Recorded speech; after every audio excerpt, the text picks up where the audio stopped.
All right, let's go.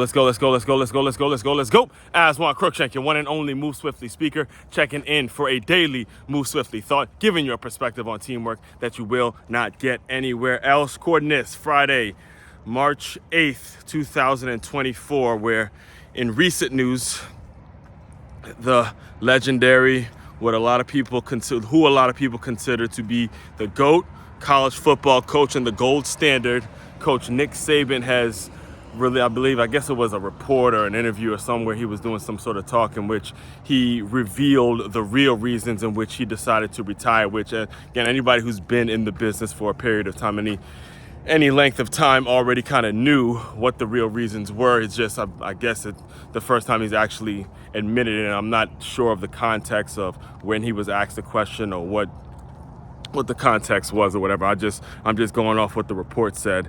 The report said that Nick Saban was quoted as saying, hey, nowadays you talk to players, I guess he was referring to players when he said this, and they want to know two things. They want to know the assurance in which they're going to play because they're considering transferring. They want to know what kind of playing time they're going to get, and they want to know how much you're going to pay them. All right, those are the only two things that players wanted to know in the recruiting process, and it's obvious that was part of the reason that he decided, look, it's time for him to get up out of there and all that kind of stuff. And there's several thoughts, several reactions I have to this. The first one, the initial one, the very first thing that I think about in regards to his comments and him specifically making these comments, and this isn't necessarily a shot at Nick Saban, even though it may sound like one. However, whether it's him or the University of Alabama, you got to understand the old saying, you made your bed, now sleep in it, man. You created this madness. It is public information. Right now, you can go look up this information on your own if you wanted to, but I'll just give it to you now.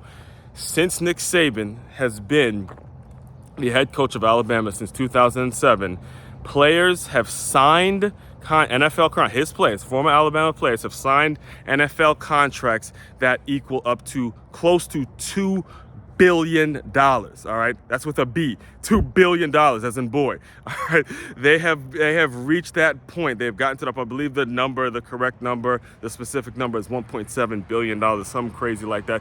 They have gotten that much money from NFL contracts that they've signed. And again, like I said, this isn't necessarily a shot at Nick Saban. However, the information is public, and when you've put that information out there, when you've publicized and you've used that information, this is before NIL, right?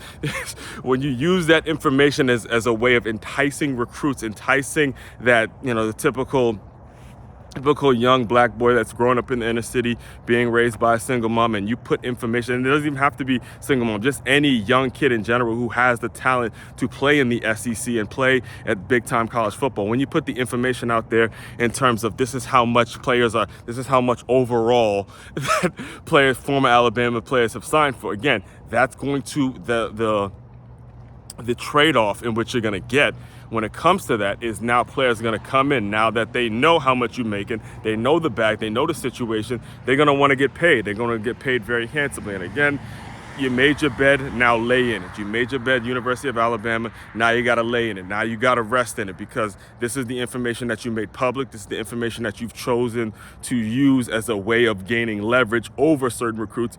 But now that it's accepted for everybody to get paid, now you got to deal with the competition. Now you got to deal with the blowback in it. That's the same thing you would expect the players to do. Look, you make a mistake, these are the consequences in which you're going to have to live with, all right? In regards to how because I understand it, I understand this game is not about, they've turned this game into a whole money-making thing, and I understand that it's all about the development of players, because even Nick Saban has admitted or has gone on camera and said, look, the majority of those players who signed those NFL contracts were not first-year starters. They developed. They came in and they worked hard. They worked their way up. You look at a Mac Jones. You even look at a Jalen Hurts, right, who got benched at one point, but then he worked his way up to get the bag, all that kind of stuff. And those things don't get communicated. So the solution, and this is what I do when it comes to my show and the stuff I put out there, I put out the gap, I put out the problem, and then I offer up a solution. The solution is, look, we're not going back. I believe it even said that in the article, is there's no going back to where now college football players are not going to get paid. There's no going back to those days. It's not going to happen. So what we have to do as educators, what we have to do as people who have been in this game, know how this whole thing works, and can kind of see the writing on the wall, we have to continue to educate. We have to educate our young athletes, our young high school, youth, middle school, whatever it is. We have to educate the parents. More importantly, we have to educate the parents on how to continuously put their money to work.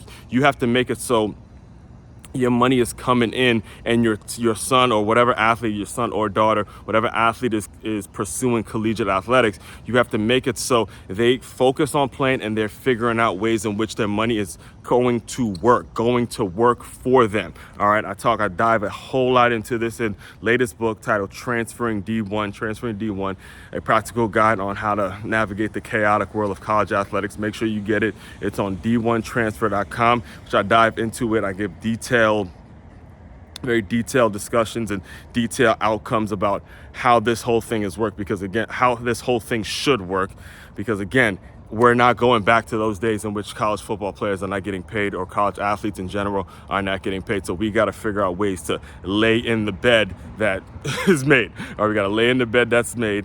And the main takeaway, if you want to just take anything away from this video, is to figure out, teach the young kids how to continuously put their money to work for them. Don't have the mindset of a consumer, have the mindset of a producer, where you're constantly producing things that are bringing you back some ROI, that are going to make it so your money is coming back, where you're investing in things and that the money is coming back in certain ways. And again, I go into details of how we can do that in the book titled Transferring D1. Make sure you go get a copy. It's on d1transfer.com. The main website to check out to dive deeper into all my work, makeyourmove.com. That's makeyourmove.com. One-stop shop for all your teamwork and your self-development needs. As Juan Cruikshank, your one and only Move Swiftly speaker, checking out. You guys continue to move swiftly. We will talk more soon.